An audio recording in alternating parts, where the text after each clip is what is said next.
Damos la bienvenida a la doctora Sandra Rodríguez Mondragón. Ella es profesora asociada de la carrera nivel D de tiempo completo del Departamento de Evaluación del Diseño en el Tiempo de la División de Ciencias y Artes para el Diseño.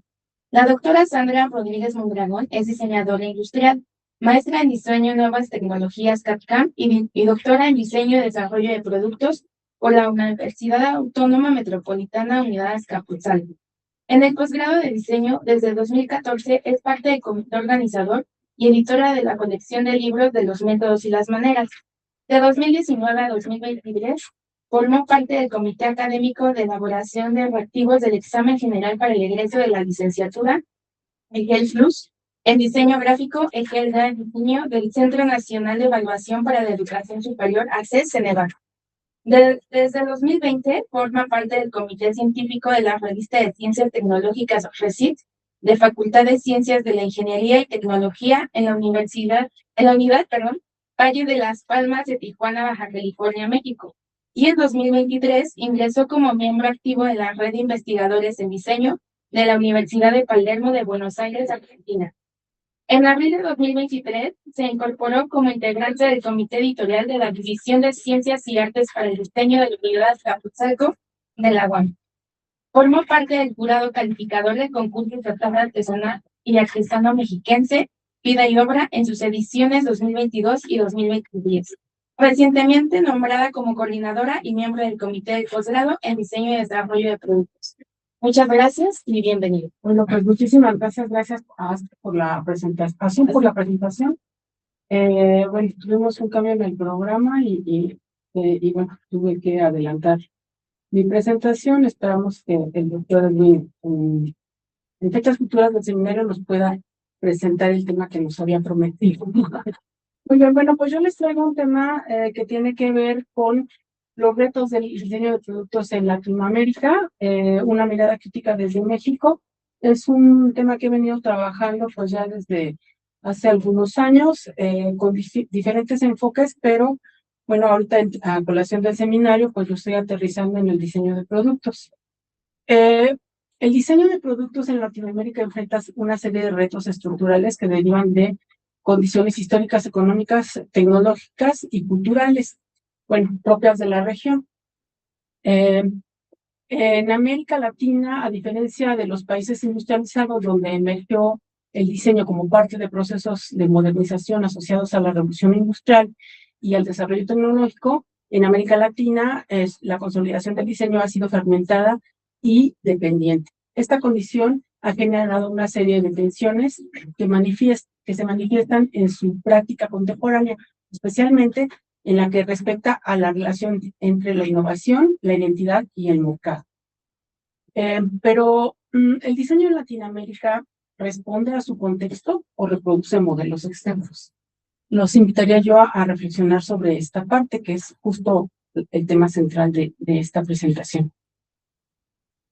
Hablando en términos de colonialidad del poder y la producción del diseño, este concepto desarrollado por Aníbal Quijano resulta fundamental para comprender las dinámicas del diseño en Latinoamérica. Este concepto señala que, más allá del fin formal del colonialismo, persisten estructuras de dominación que organizan el conocimiento, la economía y la cultura. Obviamente la visión de Quijano. También en el ámbito del diseño, esto se traduce en la legitimación de ciertos saberes y prácticas sobre otros. Los modelos de diseño desarrollados en Europa y Estados Unidos son frecuentemente considerados como universales, mientras que las formas de producción locales, como la artesanía, son relegadas a categorías secundarias o fraccionarias. La postura colonial, como lo menciona Walter Mignolo, afirma que no hay modernidad sin colonialidad, lo que implica que las estructuras actuales de conocimiento y producción están atravesadas por relaciones históricas de poder, y en el caso del diseño, esto se traduce en la adopción de metodologías, estrategias y modelos productivos provenientes del norte global que no siempre responden a las realidades locales. En este mismo tenor, Eduardo Hollander advierte que el conocimiento en América ha sido históricamente subordinado a paradigmas eurocéntricos. Esta subordinación tiene implicaciones directas en la formación de diseñadores y en la manera en que se conceptualiza el diseño como disciplina. Por otro lado, y yéndonos a la postura decolonial, es decir, a la parte opuesta, Enrique Dussel plantea la necesidad de una filosofía de la liberación que permita cuestionar los fundamentos de la modernidad. Esto implica reconocer las necesidades de construir enfoques alternativos que respondan a las realidades latinoamericanas. También Arturo Escobar propone entender el diseño como una práctica ontológica, capaz de configurar mundos y relaciones sociales. Esta visión amplia el campo del diseño, permitiendo considerarlo como una herramienta para la transformación social. Asimismo, Monsier ha señalado la necesidad de vincular el diseño con procesos productivos y sociales, destacando su potencial como herramienta de desarrollo, pero también sus limitaciones en los contextos periféricos. La cultura y la identidad y las mediaciones. El diseño de productos en Latinoamérica no puede separarse de su dimensión cultural. Así, Néstor García Canclini introduce el concepto de hibridación cultural para describir la coexistencia de múltiples tradiciones en la región. Esta condición implica que los objetos diseñados en Latinoamérica son el resultado de procesos complejos de negociación entre lo local y lo global. La identidad no se presenta como una esencia fija, sino como un campo dinámico en constante transformación. Bueno, aquí les pongo un ejemplo de esta hibridación. Este es un desarrollo que se hace en 2001 por Panam y que retoma iconografía en este caso, en este ejemplo, el arte huichol, y se trabajaron líneas de calzado deportivo con estampados de estos pueblos originarios. Y bueno, hay toda una gama. Algunos de los retos del diseño de productos en Latinoamérica, bueno, pues en primera instancia tenemos una dependencia tecnológica, tenemos limitaciones en términos de innovación que derivan de esta dependencia tecnológica, una desarticulación entre el diseño y la industria, cómo plantear la identidad y la cultura en este mercado global, las condiciones económicas que emergen que derivan de ser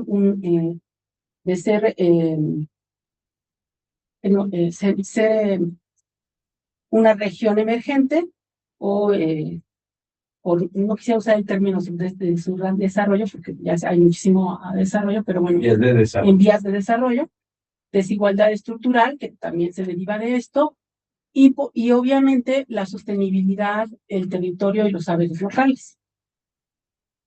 La dependencia tecnológica y estas limitaciones en innovación se evidencian en la incorporación de tecnologías de fabricación digital en el desarrollo de productos. Sin embargo, estas prácticas dependen de infraestructura tecnológica que no está ampliamente disponible en el país, ni desarrollada localmente. Es decir, tenemos una problemática de que cuando trabajamos tecnología avanzada, cuando queremos producir con tecnología avanzada, pues no es nuestra propia tecnología con la que se produce. Y eso nos genera esta dependencia con las naciones que están desarrollando estas tecnologías. En Brasil se han hecho esfuerzos, digamos, un ejemplo que se desarrolló en el centro de Brasil Design, ha impulsado iniciativas para fortalecer la innovación, promoviendo la vinculación entre el diseño y la industria, pero esto, en resultados de lo que se ha trabajado, la innovación sigue siendo concentrada en ciertos sectores. ¿A qué me refiero con esto? Que pues siempre se produce para factores de lujo, para estratos sociales altos, y entonces también seguimos con esta limitación. Algunos ejemplos que traigo para que podamos mostrar sobre esto que les estoy mencionando, la desarticulación entre el diseño y la industria. Uno de los casos que traigo a colación en esta ponencia es la cooperativa 1050, que ha desarrollado proyectos de codiseño en comunidades artesanales, y si bien estos proyectos generan innovación a nivel local, su impacto se ve limitado por la falta de escalabilidad.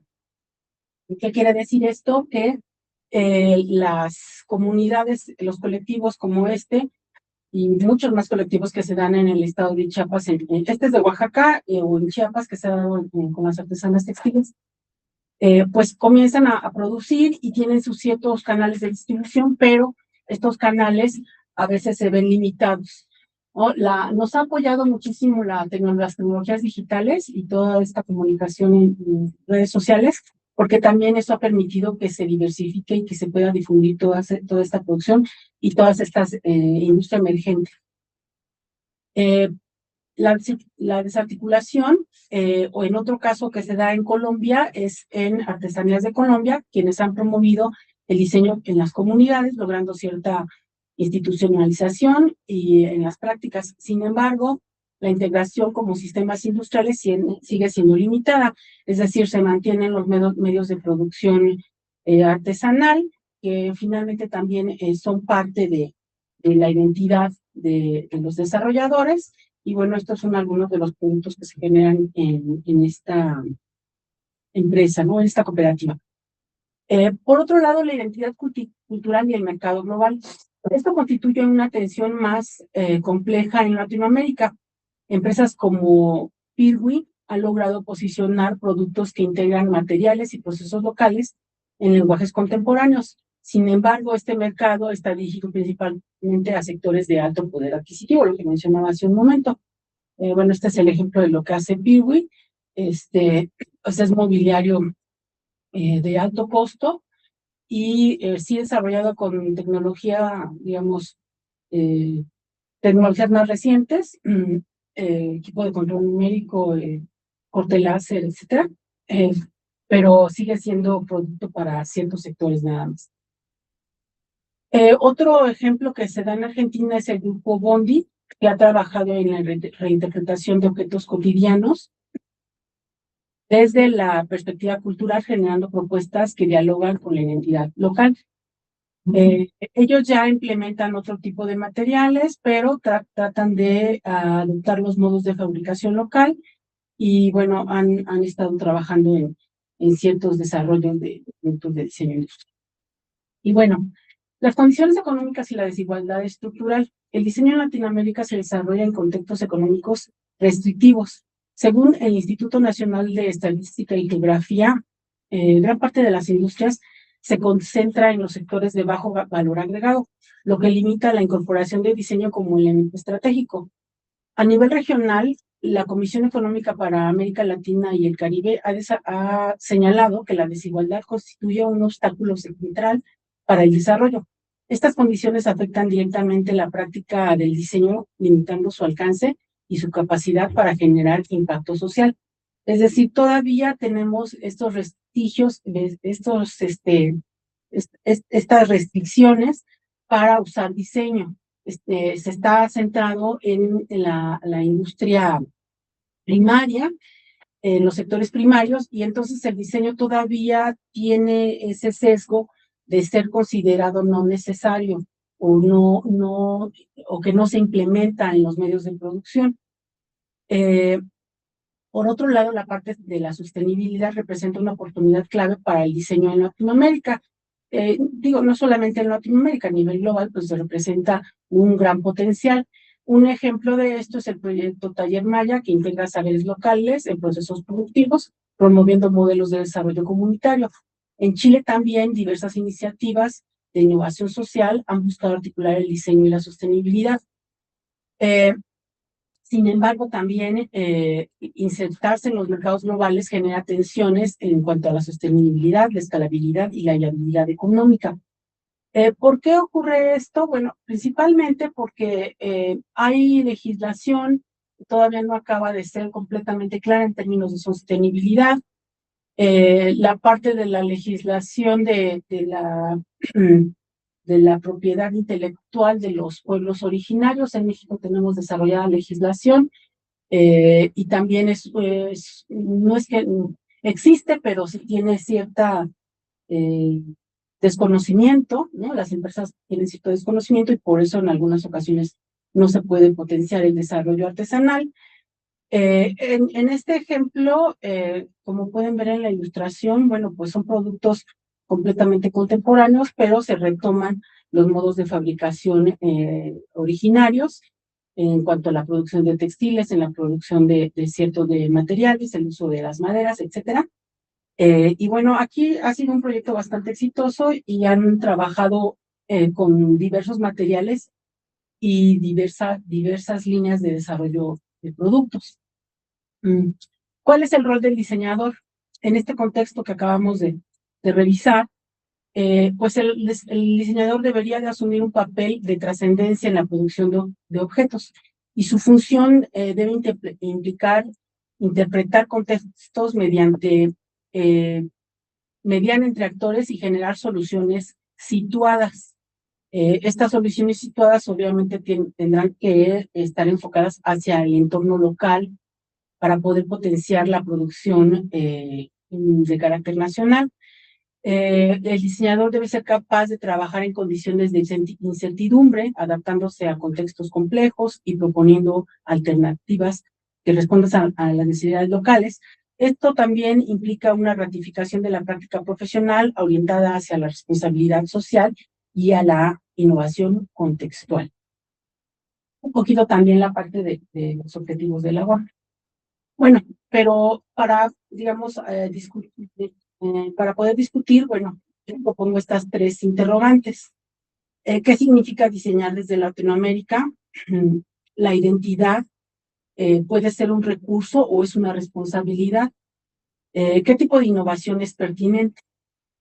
Porque no siempre la innovación es pertinente para los entornos locales o para las comunidades de los pueblos originarios. Muchas veces este excesivo interés en el mercado deriva en modificar las prácticas y en una sobreexplotación, por ejemplo, de los recursos naturales o de los recursos naturales.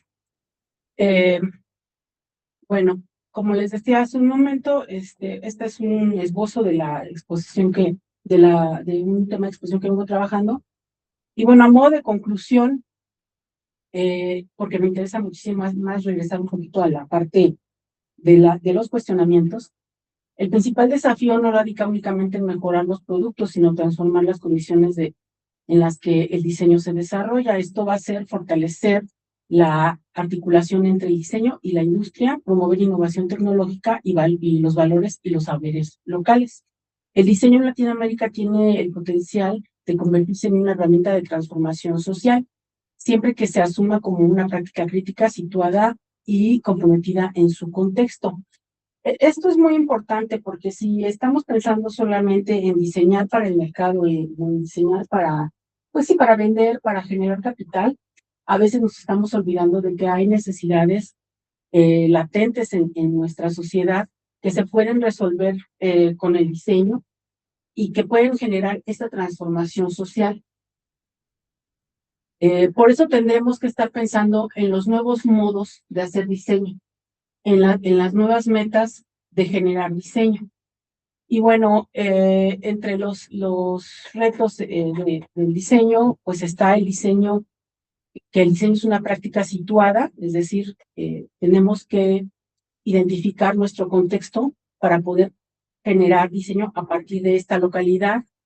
México refleja pues tensiones regionales porque venimos de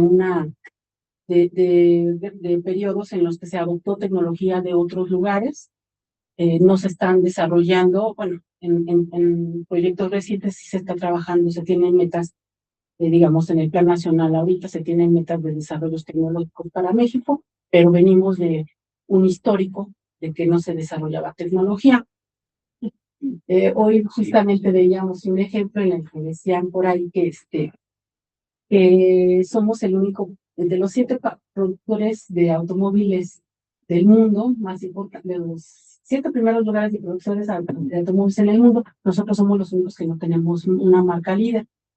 Hay marcas de automóviles en México, pero no están tan bien posicionadas como las marcas chinas o las marcas coreanas, o las marcas alemanas, ¿no? Que son mucho más conocidas.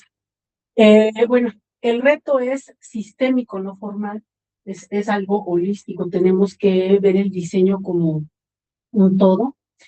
Se requiere un pensamiento crítico aplicado, porque también si no aplicamos esta crítica hacia lo que estamos generando y hacia lo que se está produciendo, pues caemos en la misma problemática de años atrás, es decir, replicar el diseño extranjero, rediseñar lo que está en otros lugares, y no es que eso sea malo, simplemente que eso está ayudando a resolver necesidades de otras localidades, no de nuestra región, como Latinoamérica, digamos.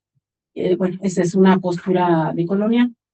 El diseño en Latinoamérica tiene este potencial transformador, pero requiere una práctica crítica, contextual y estratégica, que bueno, pensaría yo que esa es, digamos, mi conclusión general.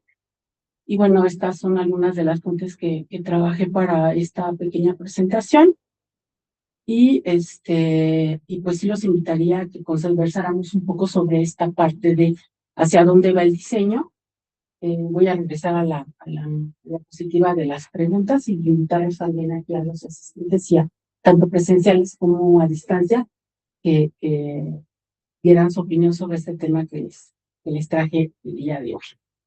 Muchas gracias.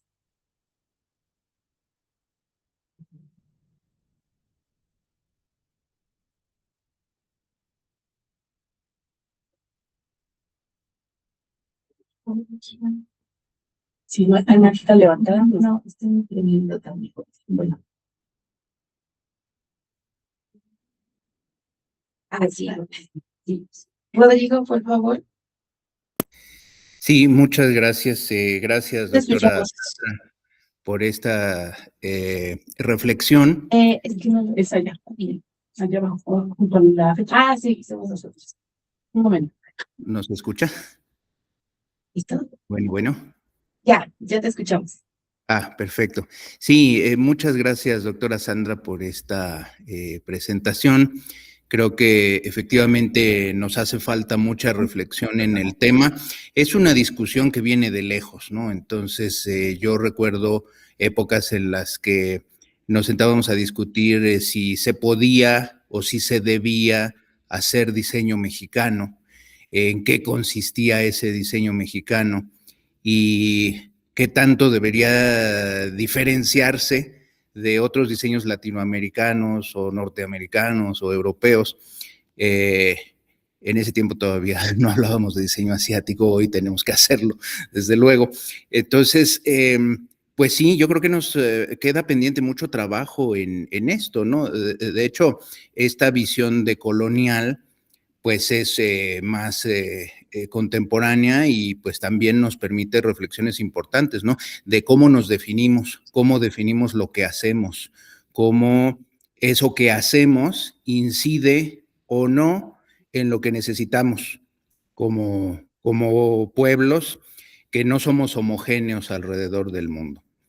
Entonces, pues yo agradezco esta reflexión y quisiera preguntarle a la doctora Sandra, pues su opinión respecto a esto de si tenemos que volver a pensar en la idea de los diseños regionales o nacionales, o si se trata de aplicar estas otras metodologías de codiseño o de diseño participativo para ver qué logramos. A mí me gustaría conocer la postura de la doctora Sandra. Eso es lo que yo quisiera preguntar. Gracias. Bueno, gracias por la pregunta. Yo estoy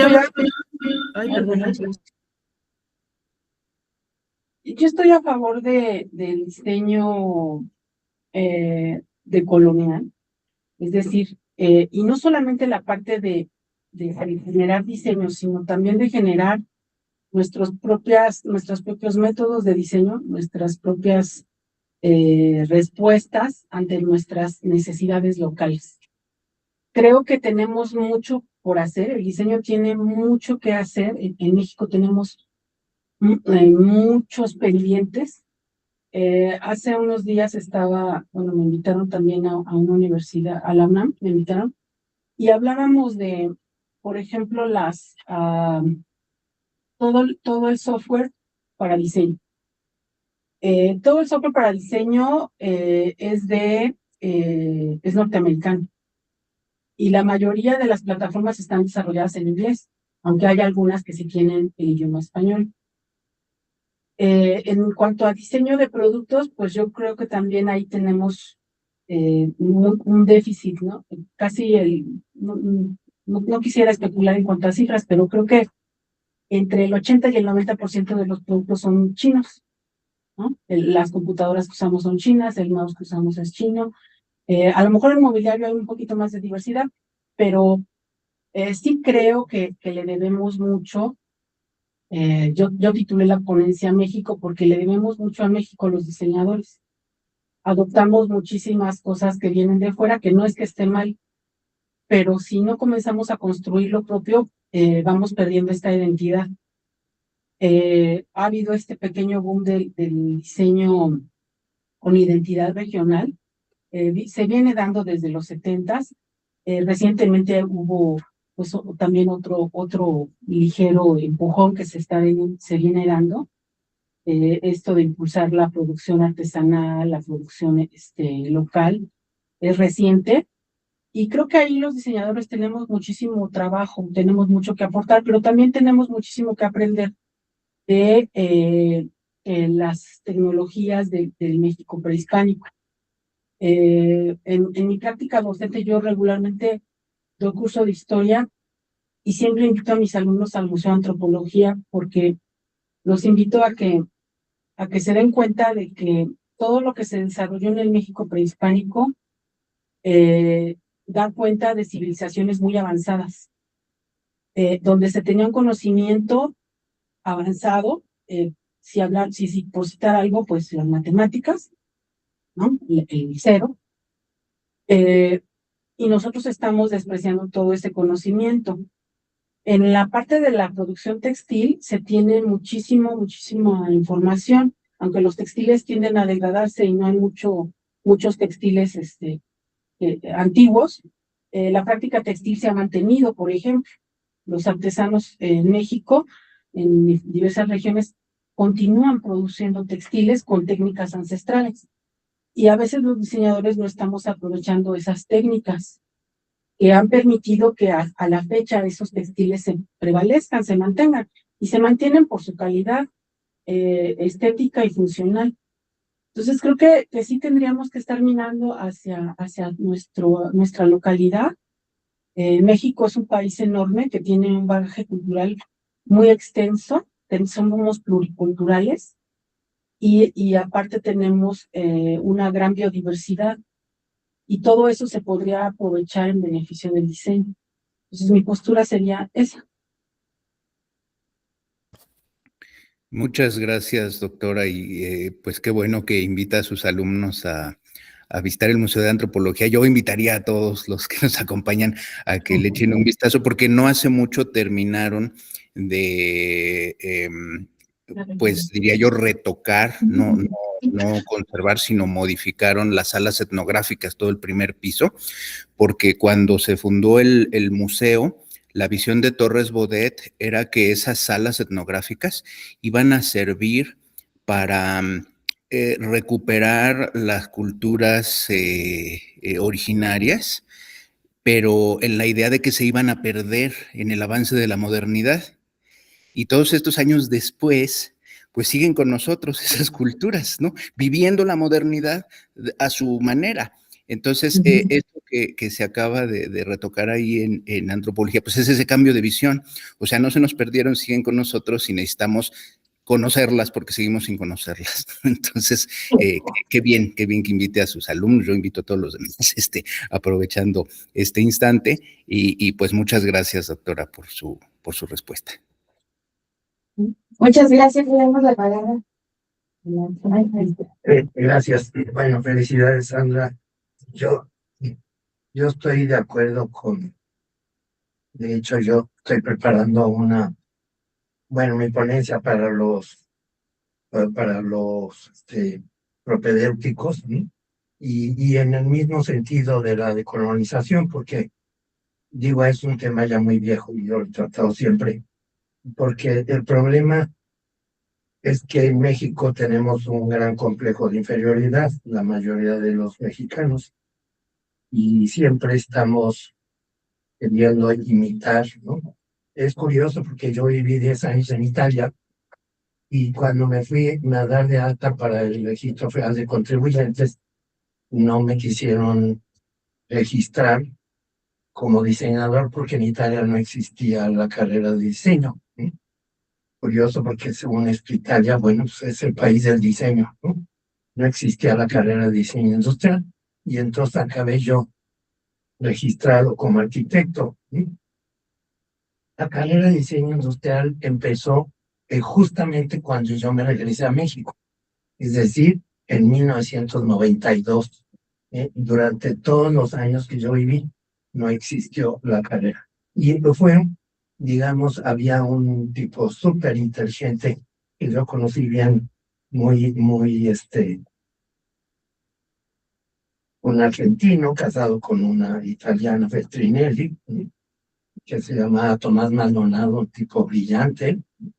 Había sido director de Casabella, una revista muy importante, y él siempre propuso que se instituyera una carrera de diseño industrial. Nunca lo logró, pero finalmente en 1992 en el Politécnico de Milán finalmente se instituyó la carrera de diseño industrial, pero bueno, no existía antes. Pero entonces, en México siempre hemos admirado y bueno, todo el mundo endiosa el diseño italiano y todo el mundo lo quiere copiar. Bueno, y claro que no se puede, cuando son copias se les nota a 1 kilómetro, ¿no? Eso de tratar de hacer diseño italiano cuando uno no es italiano, pues no sirve, ¿no? Y es tratar de ser algo que uno no es, ¿no? Y es algo muy común entre nosotros, ¿no? Querer ser españoles cuando no somos, querer ser alemanes cuando no somos, y luego se nos descubre, ¿no? Y usamos tamay para hacer blancos y pues descubren porque la pluma siempre sale, ¿no? Y en vez de ser orgullosos y sacar la pluma delante de nosotros y decir somos mexicanos y qué orgullo serlo, ¿no? Y eso es a lo que voy. Es decir, en vez de que nos fomenten desde niños ese orgullo, siempre estamos avergonzados de eso, ¿no? Y yo preguntaría aquí mismo si alguien sabe, por ejemplo, de algún indígena que valga la pena, porque nunca nos dijeron ningún indígena que valiera la pena, ¿no? Tal vez así alguna vez, pues ya en años recientes nos dijeran que Nezahualcóyotl era un gran poeta o cosa alguna así, pero no hay en toda mi educación primaria, secundaria y preparatoria, pues no hay indígenas que valieran la pena, ¿no? Todos son blancos, españoles, etcétera, ¿no? Y bueno, para muestra basta un botón, ¿no? Si alguien sabe, por ejemplo, los famosos indios verdes, si alguien sabe quién es el escultor de los indios verdes, ¿no? O el escultor ¿cómo se llama? Del Cuauhtémoc que estaba en Reforma. Nadie sabe nada, pero sí sabemos quién es el escultor de David, ¿no? Todo el mundo lo sabe. Quién es el autor de la Gioconda, y todo el mundo la ha visto y la admiramos y hacen cola para ir a verla, etcétera, ¿no?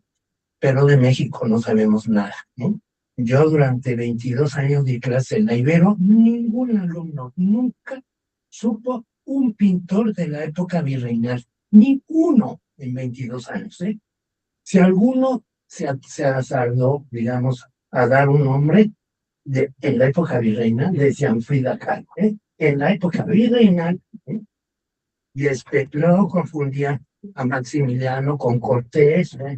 No tenían idea, porque en esas universidades, de universidades Patito, de que son universidades privadas, pues los alumnos vienen de escuelas privadas que lo único que les importa es que hablen inglés y de veras no saben rebuznar porque no saben la tonada. O sea, pagan hasta 18, 20 mil pesos al mes para que sus hijos sepan muy bien inglés, se relacionen con gente como ellos, ¿no? Pero no tienen ninguna cultura general. De veras, están súper escasos, ¿no? No tienen la menor. Es increíble que aquí, teniendo el Esther Gordillo como representante sindical, la gente que estudia en universidades públicas sí me contestan aquí, ay, profesor, hasta vergüenza da, pues un José Juárez, los Villalpando, ¿cómo se llaman? Estos tres, padre, hijo y nieto, ¿no? O sea, aquí algo saben, ¿no? En la Ibero, en 22 años, no me supieron nunca decir un pintor o escultor de la época virreinal, ¿no? Para que vean cómo estamos, ¿no? Con respecto a nuestro pasado, ¿no? Es patético que no sepamos nada de nuestro propio pasado, pero sí sepamos todo lo que hay que saber de Italia, de Alemania, etc. Si ustedes se topan en la calle con un italiano cualquiera, pregúntenle quiénes fueron los reyes de Roma, se lo saben todos, desde el más abajo hasta el rey. Todos se saben al derecho. A ver si de alguno de ustedes aquí se sabe alguno de los 12 tlatoanis. ¿Cómo se llama? Pero no, esos son nacos porque son indios y de los indios no hay que saber nada, ¿no? Ese es el problema que hemos tenido en México, ¿no? Que nuestros gobernantes han sido tan malos y han traído gente extranjera a hacer esculturas, a hacer pinturas, aunque hayamos tenido a Diego Rivera, aunque hayamos tenido a Velasco, aunque hayamos tenido a infinidad de gente nacional buena, ensalzan al extranjero. De ahí viene nuestra misma discriminación hacia nosotros mismos. Entonces, sí sería interesante que en vez de poner sus tonterías que están poniendo ahora en los libros de texto, viniera este tipo de cultura. No la de que la 4T es la mejor, o esas tonterías que realmente son políticas, ¿sí? A una historia real de México, con este tipo de personajes que tuvieron esa relevancia en México y que realmente formaron México. ¿Quiénes fueron los escultores de los gigantes de Tula? ¿Quiénes fueron los...? O sea, todo eso es lo que deberíamos de aprender. Pero todo se ha politizado en un grado asqueroso en México. Pero, por ejemplo, Sí. aquí hubo Edad Media. ¿Cuál es la Edad Media de México? Hubo Edad Media, hubo Edad de Piedra, hubo Edad de Bronce. México no hubo Edad de Bronce. No, porque ya todo llegaba hecho. Bueno, pues por eso, pero yo digo, a ver, ¿por qué aprendimos? Por eso me llamó la atención eso. Porque también la parte de la colonia, ¿sí?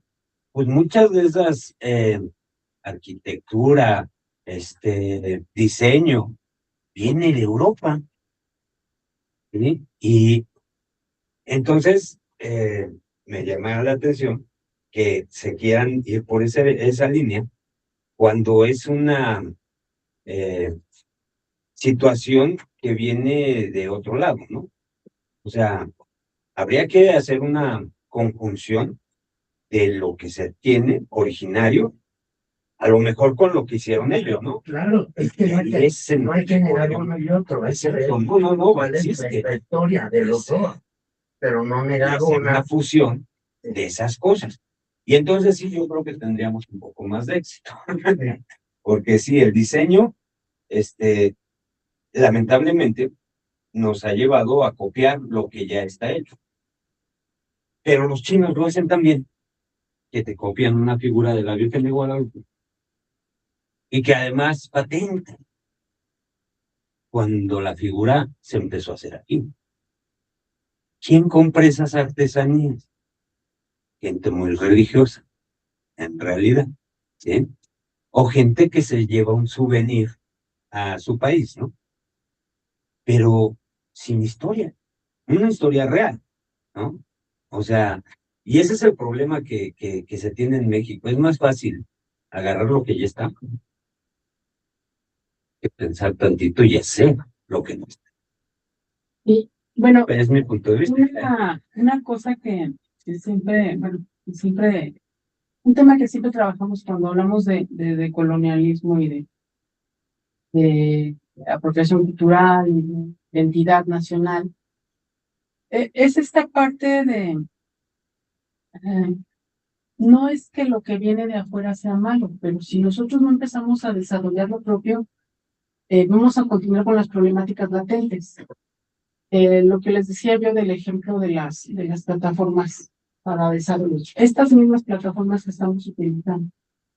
El Google Meet es una plataforma norteamericana, está desarrollada en Estados Unidos. ¿Por qué México, teniendo la UAM, la UNAM, el Politécnico y muchas otras universidades importantes, no ha desarrollado herramientas de este tipo? ¿Por qué nosotros que somos diseñadores no estamos desarrollando lo que vamos a utilizar? Sí es práctico que lo que ya está hecho se utilice, pero a futuro deriva en una dependencia tecnológica que nos va a absorber, nos está absorbiendo. Que nos cuesta. Y que nos cuesta. El caso de las plataformas digitales es algo bien tangible. Cuando fue la pandemia, nos las dieron gratis, ¿no? Podíamos ocupar las plataformas de manera gratuita. Cuando acaba la pandemia, tenemos que empezar a pagar. Y todas estas plataformas paulatinamente han venido adoptando unas políticas de que ya todo es de paga. Si utilizas mucho una herramienta, se la quitan a tu dispositivo y te dicen que ahora la pagues. Pasa con el Word, pasa con el, bueno, con toda la plataforma Suite de Office, pasa con todo lo de Adobe, pasa con todas las plataformas que se pagan. Entonces, si estamos inmersos en esto, creo que lo que tenemos que hacer es, a lo mejor no es fácil empezar a desarrollar, pero lo tenemos que hacer. Las inteligencias artificiales que estamos utilizando no son desarrollos nacionales.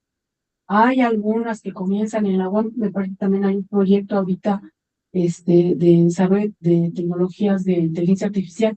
Tenemos que impulsar esos proyectos, tenemos que pensar en participar en esos proyectos, porque ya estamos inmersos en toda esta dependencia tecnológica, y esta dependencia tecnológica, como las otras dependencias que tenemos, las energéticas, otro tipo de dependencias que tenemos, alimentaria, etcétera, pues van a derivar en que no podamos desarrollarnos como país.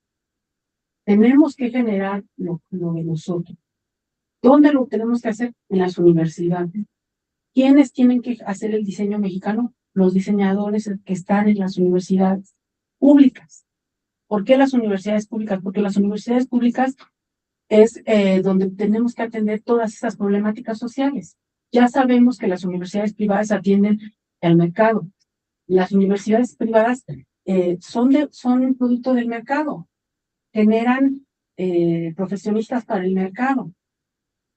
Nosotros en universidades públicas tenemos que estar yendo hacia la parte social. ¿Cómo vamos a resolver las necesidades de las comunidades que no tienen dinero? ¿Cómo una comunidad que requiere agua por medio de un dispositivo de diseño puede tener agua a menor costo que si se compra cierta infraestructura importada? Esas cosas las tenemos que estar pensando los diseñadores. ¿Cómo resolver el entorno social? ¿Cómo resolver nuestras necesidades locales? ¿Cómo mirarnos a nosotros con ojos de resolver problemáticas? ¿Cómo por medio de la inteligencia artificial se pueden resolver problemáticas nacionales y globales que no tienen que ver con el mercado? ¿Qué es lo virtuoso de las tecnologías que están a nuestro alcance? Decíamos la semana pasada en la ponencia del maestro Martín, pues ustedes son una generación privilegiada, son generaciones privilegiadas porque tienen acceso a la información, tienen acceso a muchas tecnologías. Desafortunadamente, todas esas tecnologías no las estamos desarrollando en Latinoamérica. En México tampoco estamos desarrollando nada. Estamos copiando, estamos utilizando lo que ya está hecho. Y eso también nos da un sesgo de donde perdemos identidad. Los algoritmos están diseñados para el marketing, para que nosotros queramos estar consumiendo productos. También en la ponencia del maestro Rubén nos ponía toda la basura que se está generando Pues todas esas tecnologías que en otros lugares está comprobado que están generando muchísima basura, nosotros venimos y las empezamos a consumir. Hay casos de países en África que tienen toda esa basura y la están reprocesando y le están generando nuevas formas. Los diseñadores tenemos que pensar cómo va a ser el nuevo diseño, con qué material va a ser el nuevo diseño. El nuevo diseño tendrá que ser sostenible. Tendremos que dejar de depender de los insumos del petróleo. No porque el petróleo ya se haya terminado o esté con miras a terminarse, porque genera problemas en el entorno, en el medio ambiente, ¿no? Tenemos que empezar a trabajar estos diseños que van pues no digo yo hacerlo artesanal, sino el consumo de insumos locales también, porque eso también nos resuelve muchos problemas. Entonces, todo eso tenemos que repensarlo desde nuestra óptica del diseño, cómo mirar hacia nuestros entornos locales y generar soluciones locales y comenzar a adoptar pues nuestra propia identidad, leer escritores nacionales latinoamericanos. No es que esté mal hablar en inglés, porque obviamente es un idioma que se habla en muchas partes del mundo, pero a mí sí realmente me hace mucho ruido pensar que dependemos. Si el día de mañana nos dijera Google que ya no podemos usar, ¿qué vamos a hacer? Si el día de mañana Microsoft nos dice que ya cuesta muchísimo dinero su plataforma, ¿qué vamos a hacer? Hay muchísima gente que está desarrollando algoritmos y los están liberando y están en Internet y ustedes pueden acceder a procesadores de textos completamente gratuitos. Hay plataformas para modelado tridimensional que también están haciendo desarrolladores independientes. Todo eso lo tenemos que empezar a adoptar y también tenemos que integrarnos a esas redes de colaboración de desarrollo de plataformas libres y pensar en otra forma, no de economía, en otra forma de hacer las cosas, porque si todo está dirigido hacia el mercado, si todo está dirigido hacia la parte económica, nos estamos perdiendo mucho y estamos ignorando a mucha parte de la población de nuestro país y del mundo. Y se están generando problemas en lugar de resolver. El diseño en esencia tendría que estar resolviendo necesidades, no estar generando problemáticas. Pues yo creo que tenemos que regresar a la base de generar mucha oferta para que cada quien escoja, ¿no? Sobre todo en lo que platicas de las plataformas, ¿no? Yo alguna vez les dije a los de computación que por qué no hacíamos un juego, a lo mejor de guerra, que es lo que les gusta a los niños, pero para aprender matemáticas, que para subir de nivel fueran resolviendo desde sumas, restas, hasta integrales, si tú quieres, ¿no? Pero su confort no les permite ver o tener esa visión para hacerlo. Entonces, ¿qué es lo que pasa en México? Que nos hemos vuelto conformistas, nos hemos vuelto comodinos a lo que ya hay y a lo que venga, porque no lo queremos trabajar. Por eso yo en la ocasión anterior les preguntaba a los chicos, ¿cuál es su mira para ser diseñadores y a estudiar su maestría en diseño? O sea, ¿cuál es su objetivo real? ¿Qué tienen en mente que no haya y que nos pueda ayudar a la comunidad? Nadie me contestó, pero... En el sentido de la decolonialidad me gustaría ir más allá, es decir, hablamos justo de cuestionar los conceptos que vienen en Norte Europa. Por ejemplo, el concepto de desarrollo. Decimos que tenemos que encontrar una forma propia de desarrollo local, ¿no? Pero en ese sentido me parece que también es importante cuestionar incluso el mismo concepto de desarrollo. Les doy un ejemplo, tuve la oportunidad de trabajar en algunas empresas y, como saben, ¿no? Cada fin de año es cuánto vamos a crecer el próximo año, pero nunca se plantea hasta dónde vamos a crecer, cuántos años vamos a seguir creciendo, a qué ritmo y para qué queremos crecer. Entonces, me parece importante cuestionar esos conceptos de origen. Y en ese sentido, retomo el ejemplo que nos compartía la doctora Sandra, ¿no? De hablar de las 7 primeros productores de automóviles en el mundo, que México era el único país que no tenía una marca propia, ¿no? Y por supuesto, pues la reacción natural de cada uno de nosotros sería, ¿y por qué no tenemos una marca de autor? Pero en ese sentido de nuevamente cuestionar los conceptos, el tema es, ¿realmente queremos desarrollar una marca propia? ¿Para qué? ¿No? ¿Por qué no desarrollar otro tipo de sistemas de movilidad, de sistemas de transporte? Incluso no solo me refiero al tipo de movilidad, ¿no? En el caso del automóvil, pues es individual. Sabemos que los automóviles transportan a una persona, no son transportes colectivos. Modelo Caracol. Exactamente. ¿Y sabes por qué? Porque Solo llevan un abuso. entonces, sí, ¿por qué no desarrolla? Por supuesto, pues hay una inercia educativa que viene de siglos atrás y que determina el modo de vida de millones de personas alrededor, ¿no? Esos modelos de vida, pero pues, tenemos que partir de cuestionar los propios conceptos de los ejecutivos para hacer diseño. Bueno, hay otra problemática que yo le veo, que es la económica. Sí, México, desafortunadamente, no hay apoyo, ni de los gobiernos, ni de las empresas, ni de nadie. Algo que se desarrolla en las universidades públicas, desafortunadamente, ¿sí?, se queda en el tintero. ¿Por qué? Porque no hay inversores. No hay gente que invierta para un proyecto, por bueno que sea, salvo que se los vendas y ellos lo desarrollen. ¿Por qué? Porque ellos ven dinero, ¿sí? Ahorita la universidad está pasando por un mecanismo donde quieren atraer recursos a la universidad y se les han dado infinidad de cosas que se pueden hacer en la universidad, como vender, por ejemplo, cursos, ¿no? Cursos certificados, ¿por quién? Por la UAM. ¿Por qué? Porque la UAM es una institución validada a nivel nacional, ¿sí? Y es la tercera universidad más fuerte de México. Y si vendiéramos cursos, tanto de diseño, lo que hacen allá afuera, en esos cursitos que ganan un resto de dinero, ese dinero podría estar ingresando en una institución que está avalada por los gobiernos, ¿no? Pero no lo quieren hacer. Dar, sí, dígame. Es que en ese sentido, doctor, yo trabajé aquí en la universidad.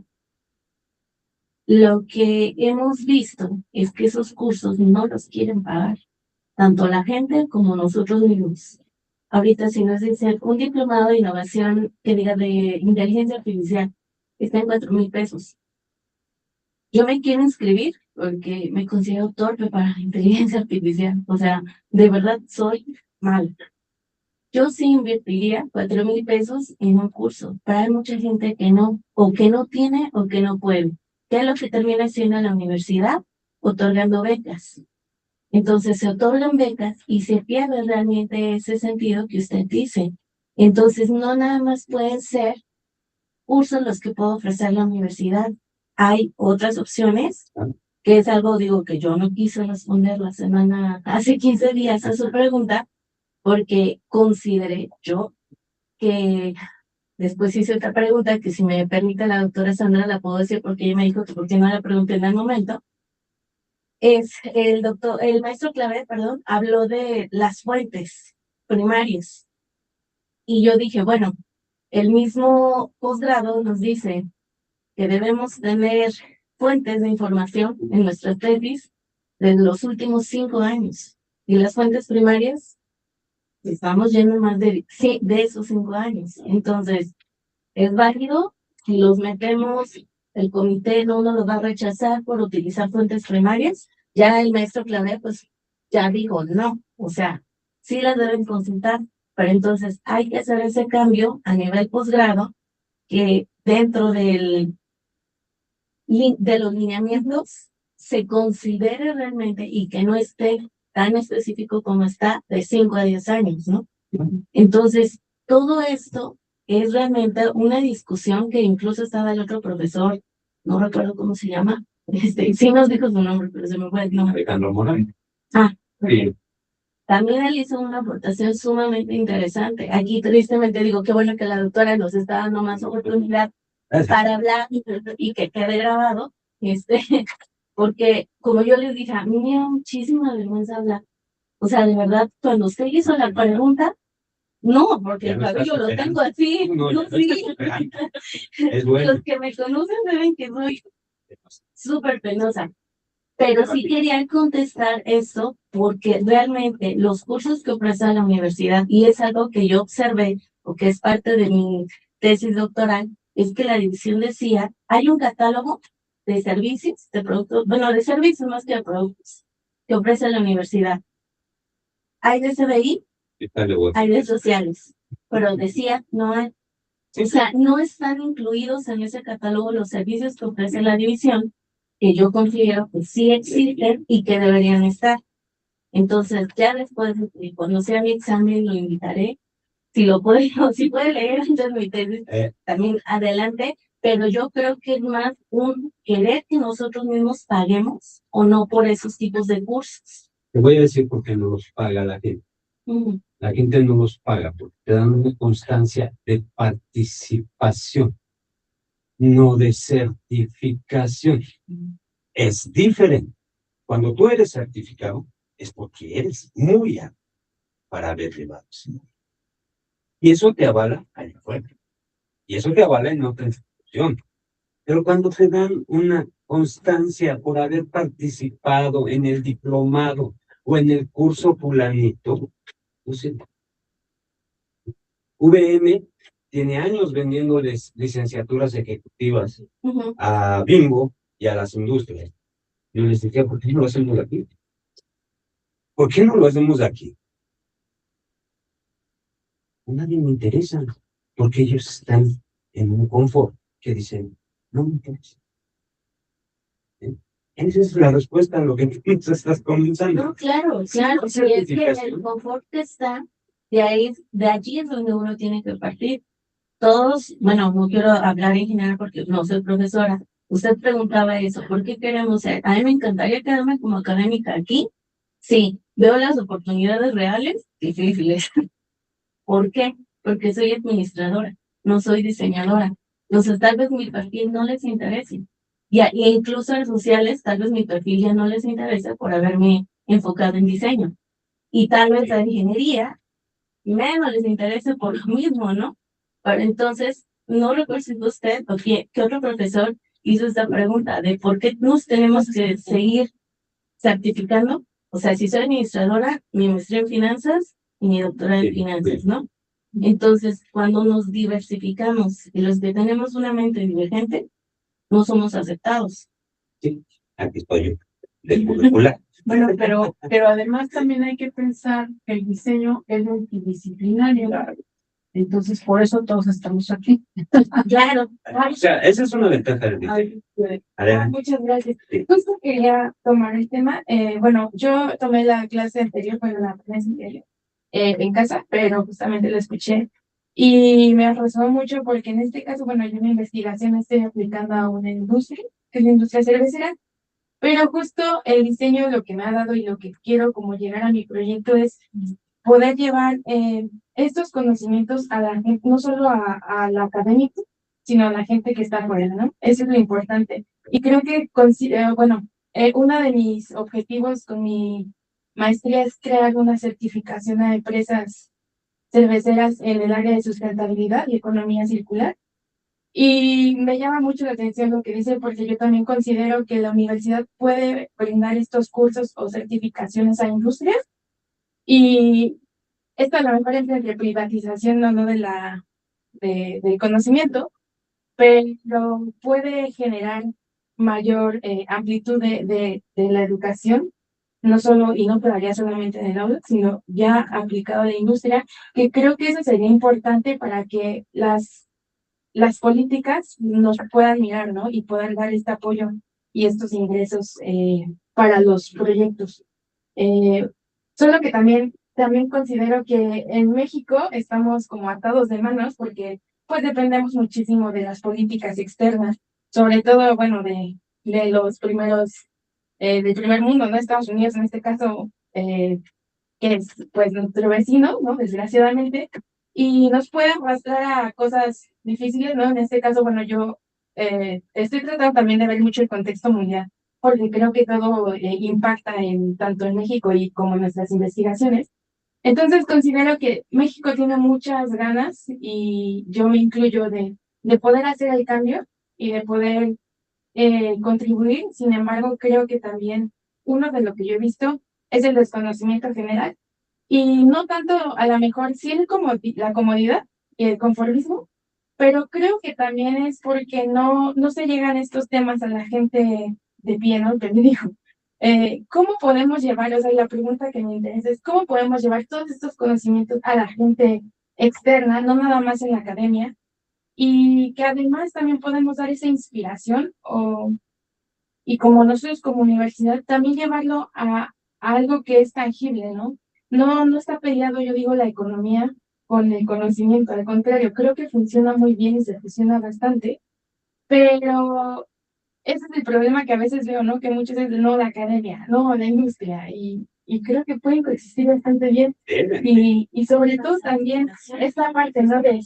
De la multidisciplinaridad es importante. O sea, no creo que sea malo que uno sea de otra carrera. Al contrario, creo que es muy padre y muy bueno para ti que estés en otra área que no sea administrativa, por quitar un panorama, ¿no? Yo eh, soy diseñadora industrial, actualmente estoy aquí en la maestría, pero colaboro con ingenieros, colaboro con químicos. Puedes trabajar Entonces, solo. justo, esto te abre muchísimo la mente y te da cuenta de cómo el diseño, o sea, cómo estas herramientas las puedes aplicar para resolver problemas reales y que se necesitan. Pero también digo, sí creo que la universidad debería de dar oportunidad de abrir, si podemos nosotros en este caso de los cursos, que es algo que a mí también me llama la atención de certificar, pues yo creo que es una buena área, solamente que cómo venderlo, ¿no? Sí está, En el momento en que dice certificar, ajá, se vende sí, solo. sí. Se vende solo. Ujú. ¿Sí? ¿Por qué? Porque si tú certificas a obreros de que tienen cierta especialización con los especialistas que tenemos aquí, de cualquiera de las áreas que tú me digas, y que muchos son doctores, ¿sí? Lo malo es que tenemos doctores de papel que nada más han estudiado y nunca estuvieron en la industria. Entonces, ellos no pueden ser certificadores. Entonces, tenemos que buscar la gente que realmente tenga esa experiencia para poder certificar a otro. Antes, CASEI nos certificaba las carreras aquí, con gente de un tecnológico, que en el tecnológico está más abajo que una universidad. Sí, sí. ¿Cómo alguien con menor rango viene y te certifica a ti, ingeniero, licenciado en X? Sí. Entonces, hablan de que CASEI fue un fraude. Pero bueno, es increíble que no haya y que no nos estemos dando a la tarea aquí en esta universidad de tener ese departamento de certificación, incluso de patentización. ¿Sí? ¿Por qué? Vienen y te dan un curso los de INVI y un curso cuento. Yo lo tomé y digo, y nada más dicen, no es que sea certificado, es que participaste, estuviste ahí. Es lo mismo que un alumno que entra a tus clases y que no hace nada. Y justo, bueno, yo lo veo muy de cerca para yo poder hacer mi industria legal. Bueno, nos apoyó muchísimo aquí la universidad, el área de emprendimiento, y entramos a un crédito que nos dio el gobierno. Pero para tener el crédito nos dieron justamente estos cursos sobre propiedad intelectual, sobre, bueno, nosotros somos empresa cooperativa, pero sí me doy cuenta que el nivel de información es muy bajo, ¿no?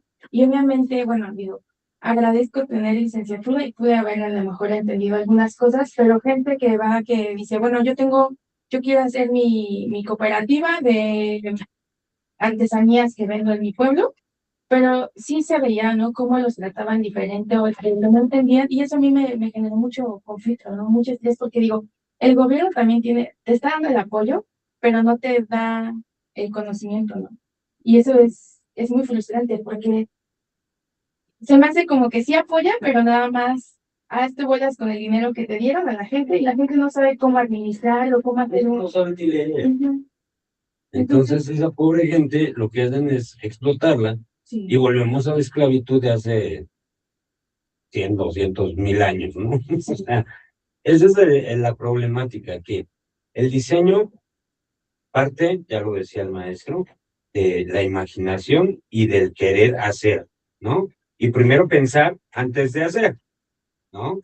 Entonces, para poder hacer algo, pues lo tenemos que imaginar, lo tenemos que soñar y lo tenemos que hacer, ejecutar, ¿sí? Aquí yo les propuse que se pusieran en las puertas de la universidad despachadores de agua, de esos que hay ya en todas las colonias, donde viene la gente, llena su garrafoncito por menos cantidad de lo que te dan un bonafón, ¿sí? Y además surte a la universidad del agua, que muchas veces nos sale carísimo. Bueno, siempre nos sale carísimo. No les interesa. ¿Por qué no? Sí. Pero si no empezamos a destacar con ese tipo de acciones, que además le generarían recursos a la universidad, pues vamos a seguir igual que siempre, no vamos a avanzar. Y nosotros ya estamos atrasados, ¿no? Porque no vamos avanzando a cómo va avanzando el mundo, ¿no? También, yo les decía, ¿por qué no estamos generando los chips? No estamos generando ese tipo de situaciones que son las que se están vendiendo. Tenemos litio, ¿no?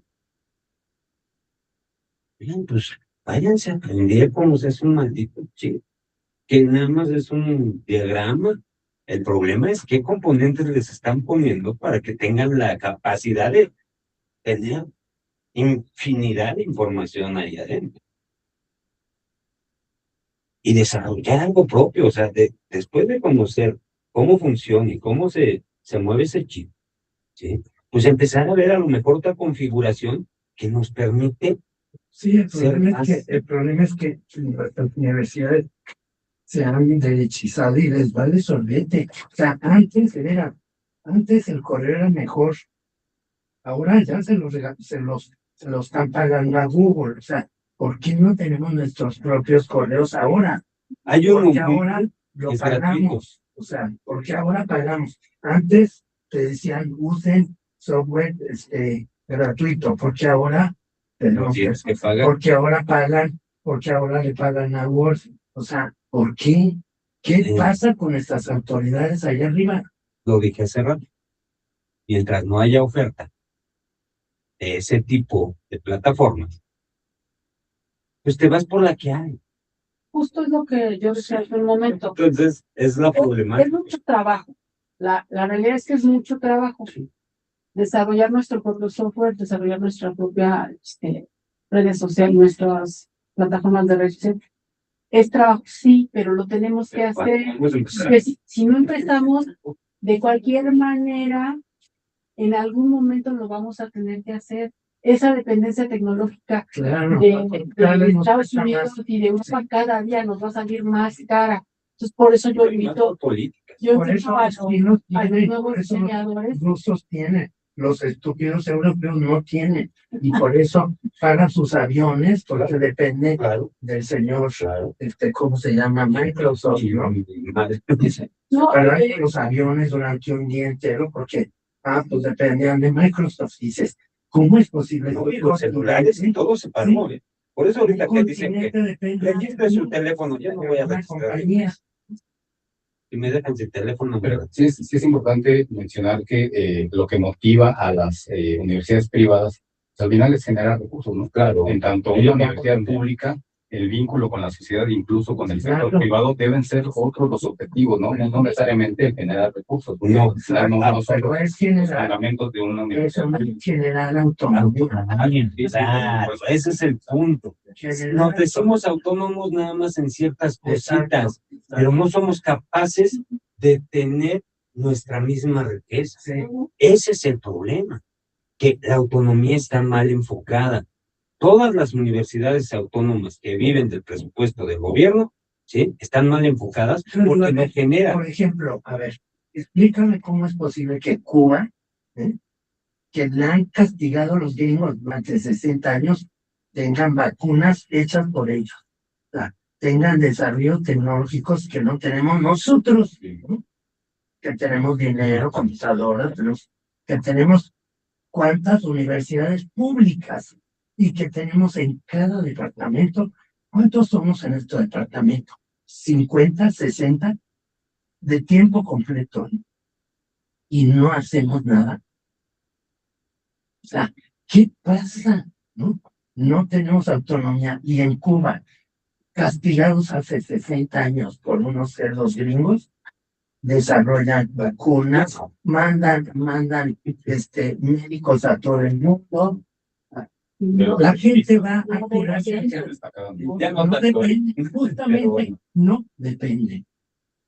No Pues yo creo que están muy amolados los cubanos. Hay que visualizar, pero creo que igual, ¿no? O sea, yo siento que el gobierno lo que a lo mejor también le teme, ¿no? Es a estas sanciones que pueden generar, ¿no? No la nueva tendencia. Pues que del está perdido, ¿no? O sea, sí es difícil, pero, No tener para comer, perdón, pero no sé quién lo aguantaría aquí en México. o sea, es que también creo que. Pero en México, ¿quién se puede quedar sin comer? Yo preguntaría, Sí. porque somos un país muy rico. Sí, Cuba lo era. México, En los 50 Cuba estaba desarrollándose a un grado. No, sí, pero aquí no. pero la riqueza de México no se compara con la riqueza de Somos Cuba. ricos, afortunadamente, en muchas cosas. Una de las cosas que hace Latinoamérica, por eso también yo quise nombrar la ponencia Latinoamérica, que Latinoamérica le está dando de comer a Europa. Europa no tiene terreno fértil, no tiene terrenos para criar ganado. O sea, Latinoamérica le está dando de comer a Europa. O sea, de Brasil salen muchísimos, muchos alimentos, de Argentina, de México. Tenemos un potencial de desarrollo. Hay que creernos, hay que reconocerlo, hay que entenderlo y hay que empezar a desarrollar. Claro, Que si no lo hacemos ahora, ¿cuándo? Mi pregunta es, ese es el digo, punto. nosotros venimos, el maestro, venimos de otras generaciones, pero las nuevas generaciones tienen que ponerse a trabajar en eso, porque estamos dependiendo tecnológicamente de Estados Unidos y de Europa y de Asia. Y esa dependencia nos va a salir cada día más. Entonces yo, por eso quise traer este tema hoy. Creo que las universidades públicas tenemos esa obligación, tenemos que pensar en esta forma, porque pues para el mercado ya tenemos las universidades privadas. Las universidades privadas se están generando para el mercado. Las universidades públicas tenemos que pensar en esos grupos vulnerables, en las personas con discapacidad, en los adultos mayores, en las personas con neurodivergencias. Tenemos que resolver porque ahí hay muchas problemáticas que no se están atendiendo. Ni las van a atender. No sabemos. Pero esa es mi propuesta. Creo que hay mucho que hacer, pero no estamos en la indefensión, porque finalmente la UAM es una gran casa de estudios. Y bueno, alguien más, si alguien más quiere participar, si no vamos cerrando. Los veo muy apáticos. Hay como 3, yo creo. Es que si no empezamos a tener estas pláticas que nos ayuden a las diferentes formas de pensar que tenemos y concretar algo, nos vamos a seguir igual. ¿Por qué? Porque desafortunadamente somos muy envidiosos, porque desafortunadamente, yo soy el que lo sé todo y ustedes no saben nada. No, así no es. Todos tenemos algo que aportar, por mínimo que sea, puede ser la solución para un problema gigantesco o un pequeño problema. Pero si no empezamos a tener este tipo de charlas, donde los puntos diferentes nos hagan ver que quizás estamos equivocados y que tenemos que cambiar. El problema ahí es si vamos a cambiar, ¿no? Pero bueno. A ver, esta. Sí, Zuli, si puedes prender tu micrófono. Hola, buen día a todos. Hola. Pues mi participación era más bien para indagar, era una pregunta para la doctora Sandra, porque yo también concuerdo, ¿no?, que la universidad debe tener como objetivo a comunidades vulnerables. Creo que es una parte importante de las universidades públicas, pero también al mismo tiempo creo que hay como pareciera una contradicción en cuanto a lo que pasa en el sistema, no con respecto a lo que dice, sino a lo que pasa en el sistema como en general. Pareciera que las personas que pertenecen a grupos vulnerables, de pronto las soluciones que deben de tener como que recaen estrictamente en programas sociales o así, ¿no? Incluso, pero también quienes se interesan en darle solución a temas que tienen que ver con problemas sociales, al final también pareciera que se deja de lado su economía, ¿no? Como que no hay como oportunidad de también generar un capital a través de esas temáticas, ¿no? Incluso, pues yo entiendo que hay muchas preguntas de cómo se va a llegar a esas autonomías, cómo podemos usar nuestras propias tecnologías. Y creo que también en los temas de la decolonialidad podemos pensar que debemos de llevarnos a como ciertos temas como lo que es la raíz, como surgen temas como lo que es lo prehispánico y las tecnologías que teníamos en ese momento. Pero sin embargo, creo que históricamente estamos en un tiempo en el que ya somos una combinación de todo, ¿no?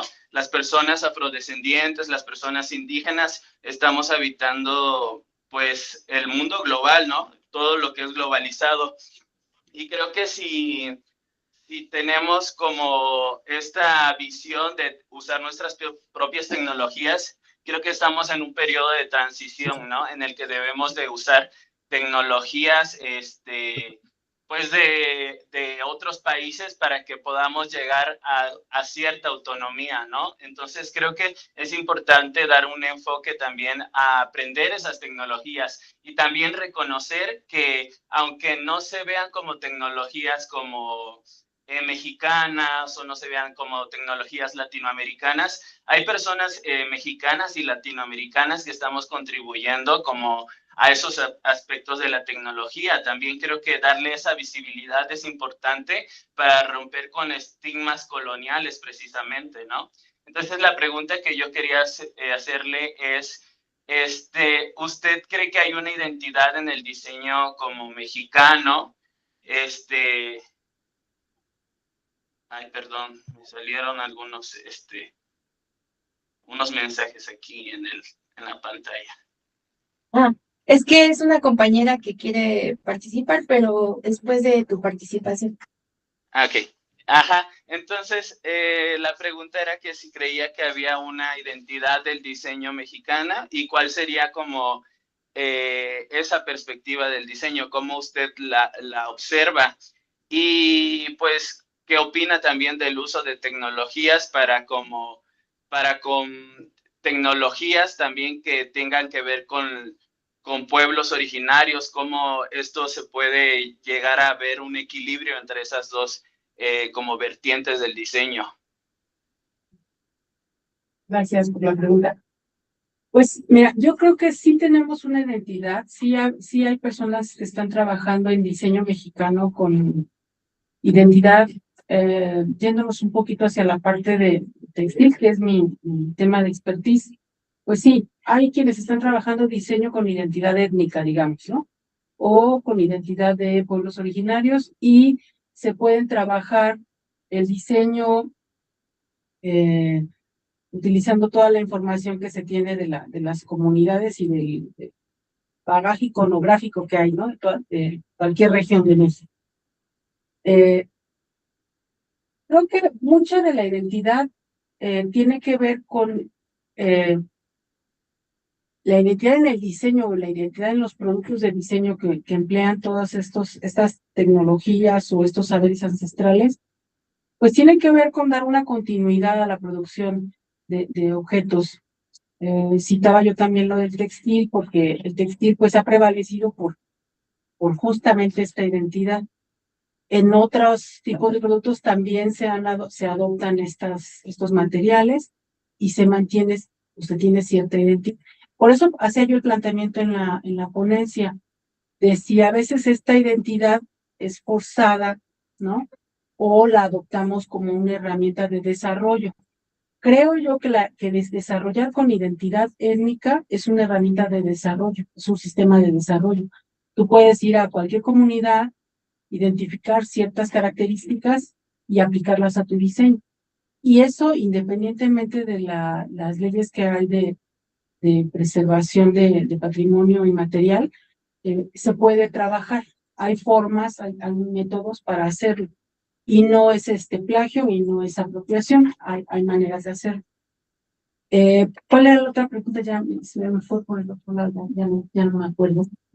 Pero la otra pregunta era justo, tenía que ver con el uso de las tecnologías, sobre todo en conjunción con pues estos saberes, ¿no? Como de poblaciones originarias o otras poblaciones que viven en México, porque pareciera que hay como esta idea de que dentro de esos espacios no hay como cabida para la tecnología, y de hecho como que pareciera que es una contradicción, pero como lo decía, ¿no? Como incluso como plataformas como Google, como plataformas globales, pues también están conformadas por saberes de personas como que pertenecen a estas comunidades, ¿no? Que estas comunidades también habitan la urbe, que también habitan otros lugares que son migrantes en Estados Unidos, por ejemplo, y trabajan allá. Entonces, como que quitar esa mirada de que las personas de pueblos originarios no conviven con la tecnología. Sí, bueno, mira, creo que en términos de la tecnología está para facilitar la vida de los seres humanos. Bueno, esa es mi visión, o eso es lo que creo en cuanto al uso de tecnología.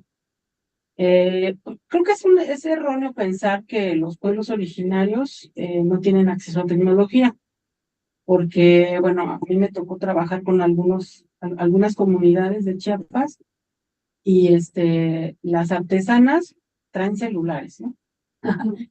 Y las cooperativas de artesanas que venden textiles tienen página de Facebook y tienen página en línea para vender. Y venden de Chiapas a Europa y de Chiapas a Estados Unidos y a Canadá y a más lugares del mundo.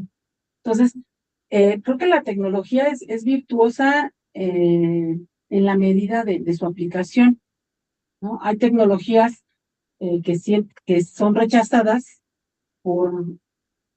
desde mi punto de vista, por ignorancia, ¿no? Es una realidad que muchas tecnologías han permeado para facilitarnos la vida. Y una de esas tecnologías, pues son todas las tecnologías de la información y la comunicación. Entonces, creo que ahí sí tenemos que, lo que decía un poquito hace rato la compañera Azul, sí, dar difusión, porque a veces hay mucha ignorancia en cuanto al uso de tecnologías. Y esa falta de difusión y esa falta de información, pues estigmatiza a las tecnologías. Con la inteligencia artificial se tiene ese estigma, que se ha tenido con otras tecnologías en el momento que surgen. cuando surgen las computadoras, cuando surgen las calculadoras, cuando surgen las redes sociales o el Internet. Todas las tecnologías cuando emergen, siempre hay cierto rechazo por la ignorancia y por no saber utilizarlas. Pero la tecnología la tecnología, el fin primario de la tecnología es facilitar la vida de los seres humanos. Entonces creo que ahí yo estoy a favor del uso de esa tecnología y creo que también es una mala percepción pensar que los pueblos originarios no usan tecnología, porque sí la usan, como les digo yo, toda la de comunicación. A lo mejor tejen en telar de cintura y no utilizan máquinas eléctricas para coser, pero hay algunos pueblos que incluso han adoptado la máquina de coser y confeccionan con la máquina de coser y decoran con bordado a mano. Entonces, eso es pues una mera falta de información o una percepción errónea. Creo que no sé, no.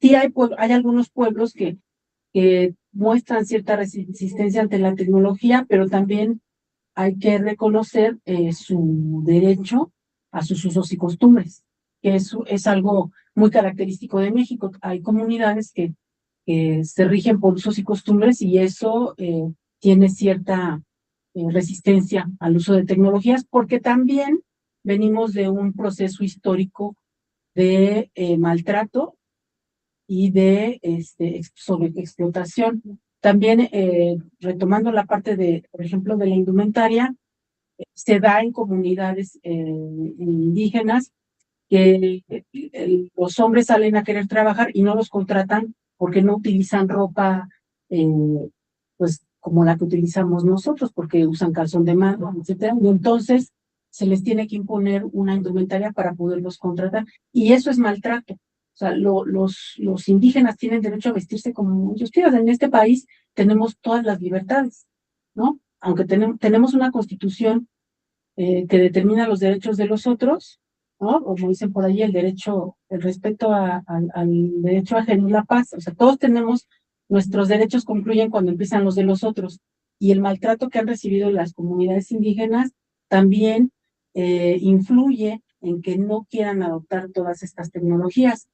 A mí me tocó ver, por ejemplo, que hay comunidades que rechazan la televisión por toda la información y por el idioma.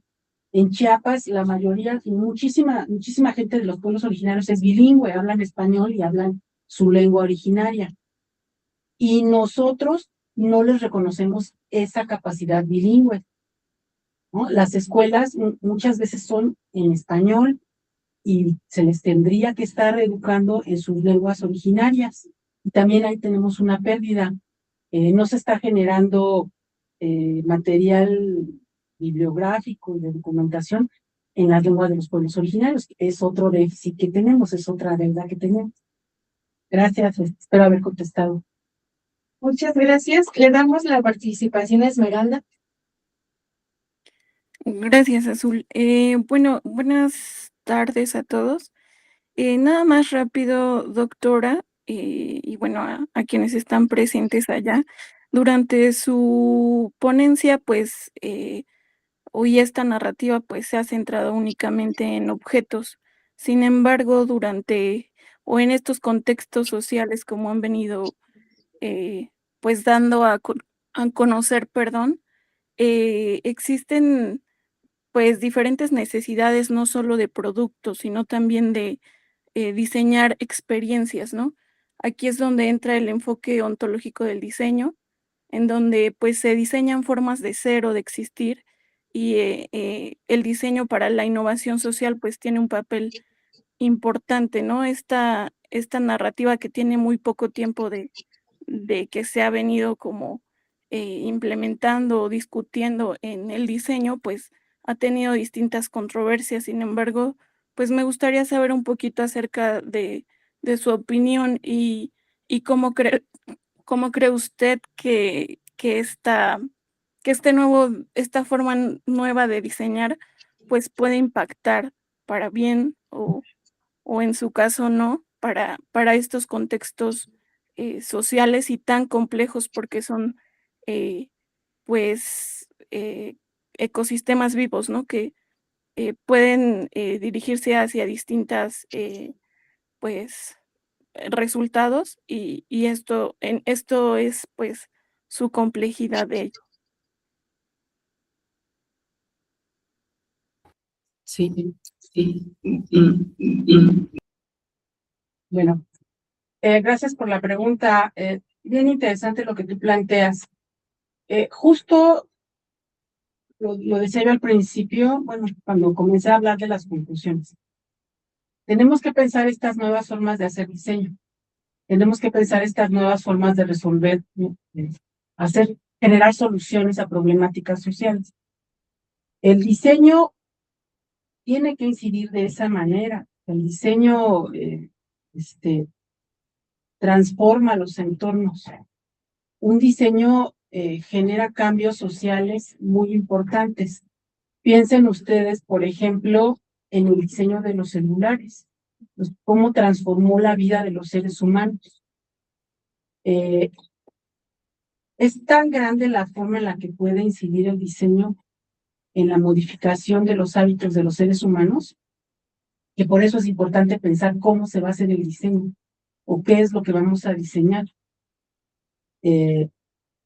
Tenemos que pensar en los otros para hacer diseño. Si seguimos diseñando para nosotros, para el yo, estamos ignorando muchas necesidades latentes.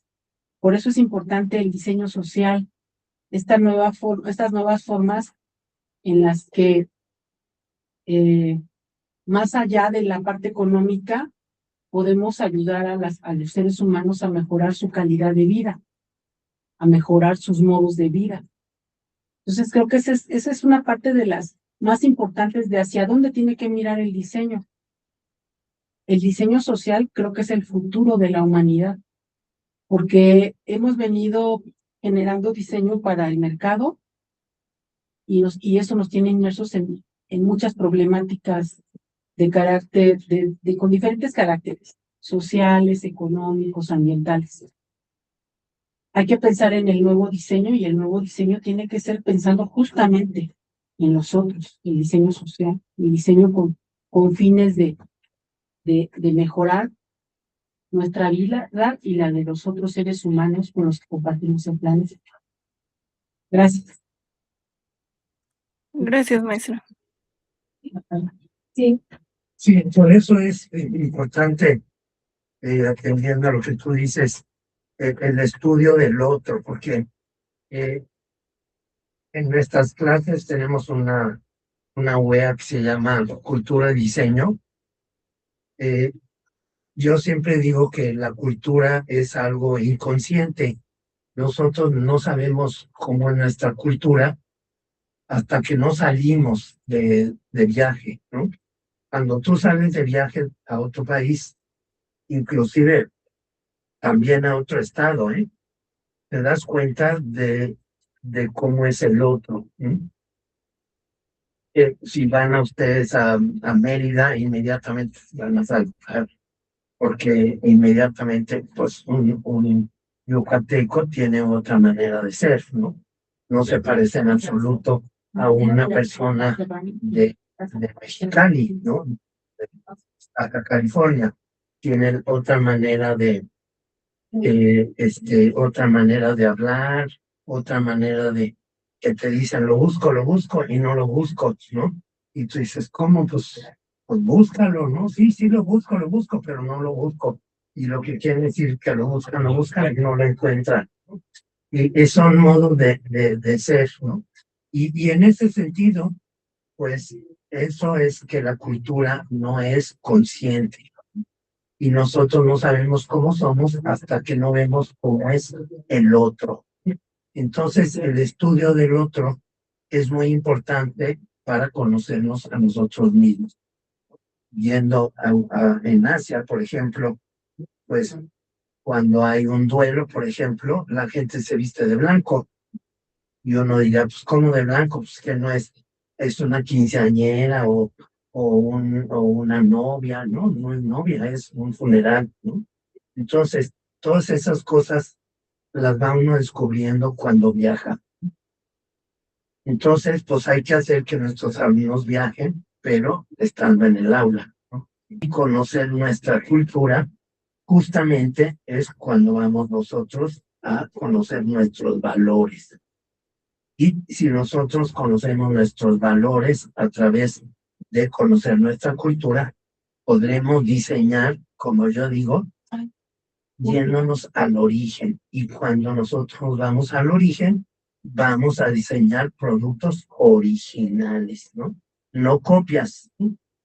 Productos originales porque se basan en el origen. Productos originales basados en nuestros propios orígenes. Maestro, Maestro, le doy la palabra.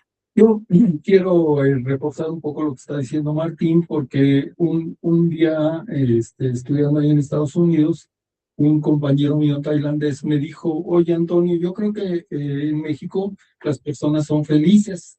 Y le digo, ¿por qué?